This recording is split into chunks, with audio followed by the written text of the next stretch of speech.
नमस्ते। आइए आज फिर मेडिटेशन की श्रृंखला को आगे बढ़ाएं। ये छोटे छोटे मेडिटेशंस आपको रोज़ाना लाइफ में काफ़ी मददगार साबित होंगे। चाहे आप ट्रैवल कर रहे हैं टू योर वर्क प्लेस, थोड़ा सा आपके पास फ्री समय है, सुबह के टाइम पर जब जस्ट ही जगे हैं, ऐसे टाइम पर अगर हम अपने माइंड को अच्छा पौष्टिक भोजन देंगे, नॉट ओनली पॉजिटिव थॉट्स लेकिन new way of thinking and meditation की खुराक देंगे, तो निश्चित तौर पे बहुत जल्द हमारे मन में और मन की वजह से हमारे जीवन में परिवर्तन आ सकता है। जैसे कि मैंने आपको बताया, मैं एक टैरो रीडर भी हूँ और साइकिक और इंट्यूटिव पर्सन हूँ। तो आइए आज इस ऑरेकल कार्ड से हम कल्पना लेते हैं और इसी पर आज मेडिटेट करेंगे। देखिए, इस कार्ड में कहा गया है फॉग्ड इन, गो स्लो, टेक टाइम। तो चाहे ये नाव हमारी जीवन रूपी नाव है या हमारी आशाओं रूपी नाव, हमारे लाइफ के प्रति एक्सपेक्टेशंस, ड्यूटीज़, बहुत सारी ऐसी जिम्मेवारियां रूपी नाव है, क्योंकि लाइफ में सब कुछ सिंबॉलिक है, प्रतीकात्मक है। तो आप जिस भी नज़रिए से इस नाव को ले रहे हैं, आइए इसी को यूज़ करके मेडिटेट करते हैं। एकदम रिलैक्स हो जाइए जहाँ भी आप बैठे हैं। हो सके तो ड्राइविंग करते वक्त न करें, बाकी आप जब अनुभवी हो जाएंगे तो जैसे भगवान कहते हैं ना, कर्म योगी बनो। योग करना यानी मेडिटेशन करना। तो जब एक्सपीरियंस आ जाएगा, उसके बाद उठते बैठते, कर्म करते, ड्राइव करते भी हम कर सकते हैं। लेकिन शुरुआत में शायद आपको ज़्यादा फोकस करना पड़े, कंसंट्रेट करना पड़े, तो उस टाइम पर हल्के फुल्के कार्य ही कर रहे हों तो बेहतर है। उससे भी ज़्यादा अच्छा है अगर आप कहीं 5 मिनट निकाल के बैठ सकें रिलैक्स्ड और फिर मेडिटेशन करें। आज इस मैसेज पर हम मेडिटेट करेंगे। कभी कभी जीवन में आगे बढ़ते वक्त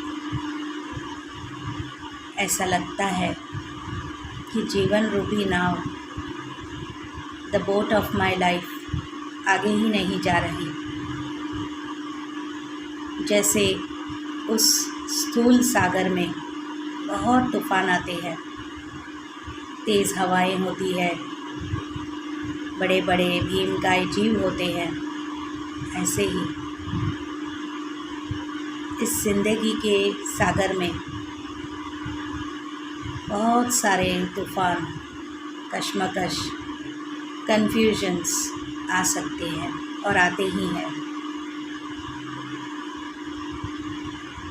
कभी महंगाई, कभी एग्ज़ाम्स की टेंशन, कभी साइड इनकम की टेंशन, जिम्मेवारियाँ, इवन रोज़ रोज़ के कार्य जैसे कि बिल भरने हैं, रेंट भरना है, बच्चों की पढ़ाई का फ़ीस है, बुज़ुर्ग माता पिताओं की दवाई लानी है, खुद के भी मन का ख्याल रखना है। कभी कभी हमारी छोटी मोटी पसंदीदा चीज़ें भी हम नहीं खरीद पाते हैं, पोस्टपोन करना पड़ता है। तो जीवन रूपी सागर में ज़िंदगी की नाव ऐसे कई तूफ़ानों का सामना करती है,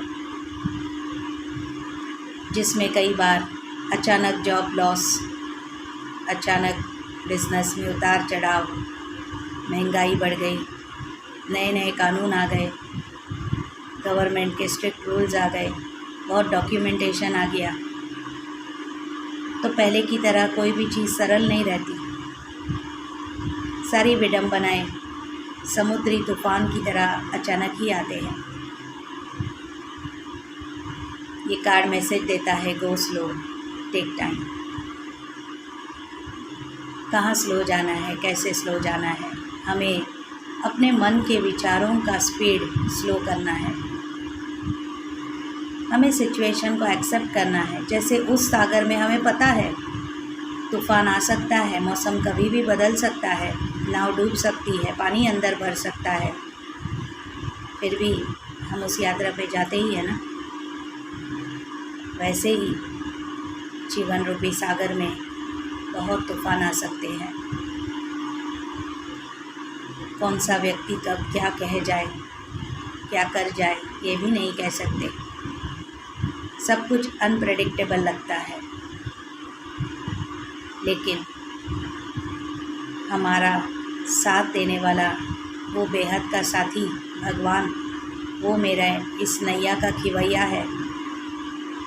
my life boatman is God. वो परम शक्ति जब तक मेरे साथ है, मेरी नैया अवश्य पार लगेगी। और उसी की मदद से, प्रेरणा से मैं, मेरे साथ जो भी है, उनकी नैया पार लगाने के लिए मददगार, निमित्त बनूंगी। कुछ देर के लिए मन को शांत कर दें। तूफ़ान आया है तो चला भी जाएगा, जो आया है वो जाएगा ना। वक्त कभी भी एक जैसा नहीं रहता। भगवान कहते हैं तुम वो अनमोल हीरा हो जो कचरे में गिरा हो, सूखी घास में गिरा हो, तब भी तुम्हारा मोल कम नहीं होता। इसलिए स्लो जाना है और निश्चय रखना है, हर चीज़ समय के साथ ही होती है। इसलिए ये समय भी बीत जाएगा और अच्छा समय ज़रूर आएगा। रात कितनी भी काली हो, कितनी भी संगीन हो, पर उसके बाद सुबह ज़रूर होती है, और वो सुबह बहुत रंगीन होती है। इस निश्चय को आज दिन भर 24 आवर्स हम बनाए रखेंगे। हमें स्लो होने के लिए मशवरा मिला है, एडवाइस मिला है, रुकने के लिए नहीं। ये मैसेज मन के लिए है। इसलिए हमारा लक्ष्य है मन परिवर्तन से ही जीवन परिवर्तन होगा, और माइंड के एटीट्यूड को ही हम चेंज कर रहे हैं।